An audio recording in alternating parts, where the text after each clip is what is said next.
What prompted you to transfer here to SMU when you decided to not stay at Texas after last season? For me, it was just having fun again. I was able to have fun, and being here, it's a great atmosphere, and the football part, it's been great. With what they do and their offensive style and the culture, I think it will be really good for me. Being back home has been really special for me, just because I've been so close to family. You know, being away, you kind of miss that closeness.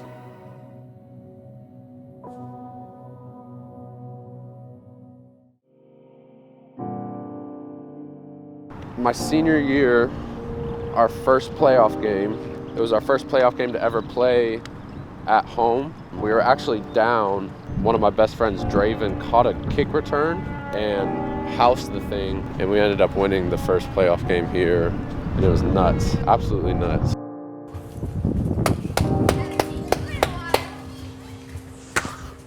What's up, buddy? Give me a hug. How you doing? Come on. Come on.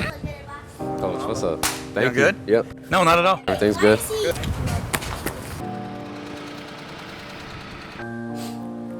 Just from being a little kid, just always coming to high school football games, baseball games, all the above. It's really helped me and installed in me a work ethic that I've wanted to be able to play those sports in high school and do it at a high level. As a coach, it was just one of those where you don't want to mess him up. I mean, anything I did with Shane was just basically handing the ball, and there's quite a few different instances of me doing things that I normally did as a quarterback coach that were unnecessary to do with Shane. So pretty much it was take this ball and here's your read and get it done, and it seemed to work out. You know, you can overcoach somebody sometimes, and I sure didn't want to do that with Shane. Being back home has been really special for me, just because I've been so close to family, not necessarily like a distance-wise, because I was away for a couple years in college, but you know, being away, you kind of miss that factor of being around family and that being around people that I've been really close to my whole life. Just go have conversations with them, and also just being close to the high school and coaches that developed me through high school. It's been a really cool thing for me to be able to be back home and be around them.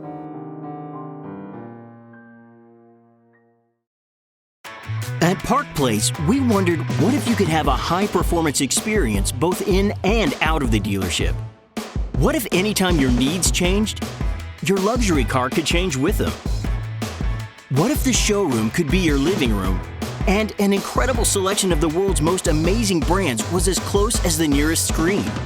That's the experience we're building.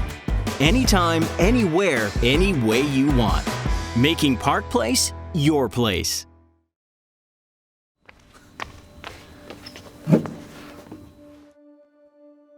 Yeah, I transferred to SMU because of a couple things.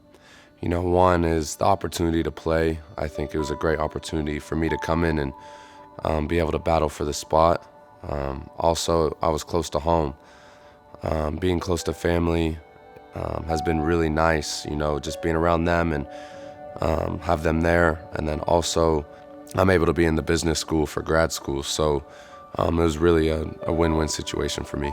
The whole process of transferring and going through the transfer portal process was tough, but you know, coming here, it made it a lot easier. You know, guys brought me in really well, and it made things a lot easier.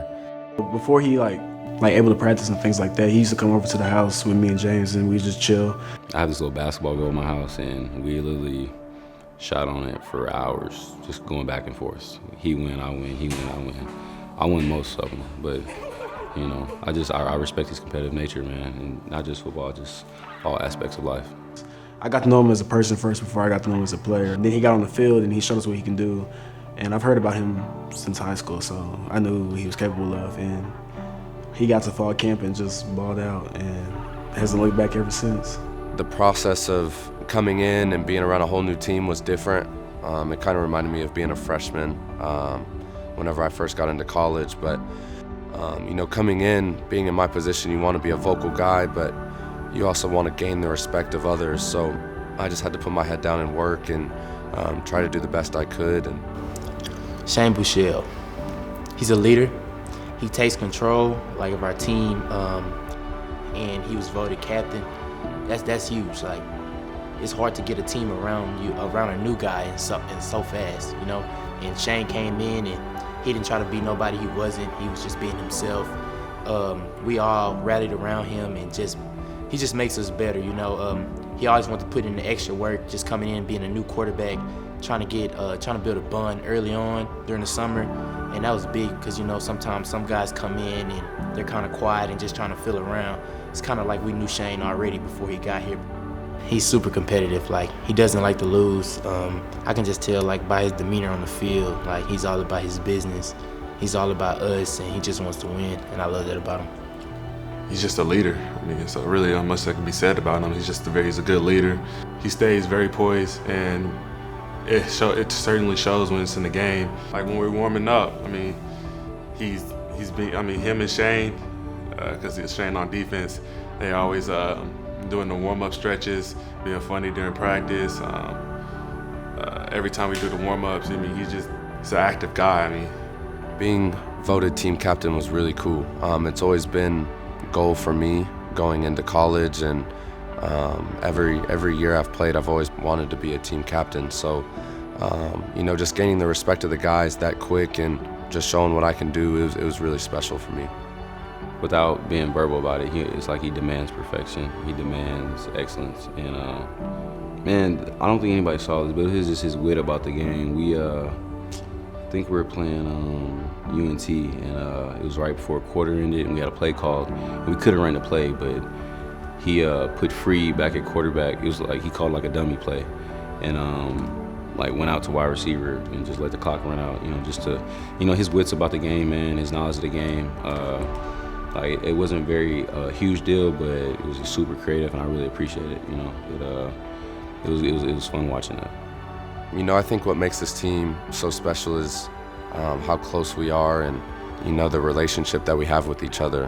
I know it's weird for a guy who transferred to say that, but you know, we're always together, and when we're not in the football facility, we're always together outside, and I think that really helps just bring us all together and to play for each other rather than individually. I think we do a really good job of always having each other's back and knowing when to do something or when not to, and it's really helped us get off to a really good start. When we're headed to games like that, he's at the beginning of the bus, shaking everybody's hand, telling everybody, let's be focused, let's get this dub. Just things like that, keeping everybody's mindset on the game. It's just little things like that that make him the person he is and the leader he is and the player he is on the field. I first noticed it when we played South Florida. You know, he stood back and dapped everyone on our teammates up. That's the type of guy he is. He's a family first guy. Everything's rang true. You know, I'm in the business school now. It's been great. It's tough, but it's a great opportunity for me to network outside of football. Being back home has been really special for me. Just because I've been so close to family, it's been really cool for me to have them at the games or just go over to their house and just go have conversations with them, and also just being close to the high school and coaches that developed me through high school. It's been a really cool thing for me to be able to be back home and be around them.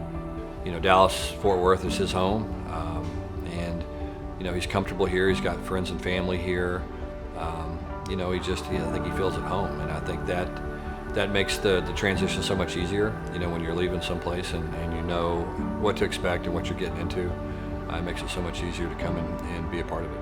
I think one of the big things, you go and you look at the TCU game. At the end of the game, we had the bad snap, and you watch him and Xavier both try to get back and get the ball covered.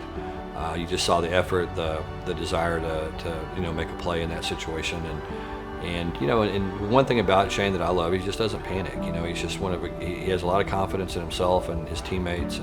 This last game against Tulsa, I think, is one of the biggest things to me that stood out so far this year, and a couple reasons. One was that we faced some adversity, and it was really the first time that we faced adversity as a team this whole season. So, you know, it was really important for us to go through that, but it was even more important that we bounced back from it and we were able to come back and win the game. And then also, obviously, the last play of the game, throwing that touchdown to James, you know, just in a home crowd coming back like that, emotions all sorts of places, and being able to go do that, it was really special. You know, there's all these little nuanced things that he does, like the throw he made to James in the third overtime last week. We talked at halftime about just cutting it loose and not being afraid to make mistakes. And he got that throw out on time, made a heck of a throw. James made a great play, and we were able to win a ball game. And it's exactly what you would expect from him, and we have very high expectations for him, and he does for himself. And it's fun to watch him deliver in those type of situations. For the rest of the season, I think we can keep doing what we're doing, and nobody on this team has negative thoughts for the rest of the season. I know we have a tough schedule. The teams that we're going to play are going to be tough, and they're going to be really good teams, but we play our best football against the best teams. So, we just have to go in week by week and try to play to the best of our ability, and the result will come. Being 6-0 is a great feeling. Looking back at all the hard work we put in, seeing where we came from, and like Coach Kaz preaches all the time, it doesn't matter about what you do in the early rounds. Like, we want to see what we can do from round 6 through 12. We just want to keep on proving everybody wrong, and just being 1-0 every day. Just taking one game at a time and focusing on that, focusing on now, the present, and we have no option but to win. That's the only option. Can't lose. That's not an option. Beat Temple this weekend. That's really all that's on my mind. That's how you become 7-0, and then we'll focus on what's next when it comes. Yeah, I think the start that we've had has really, strengthened our confidence. I think if anything, it shows that, we can win, and we can do it every week if we go out and play for each other and just play good football. And I think it's really important to understand what we've done so far and kind of look back and say, oh, we're 6-0 and what got us here, so we can realize what we need to do going forward to finish the season off right.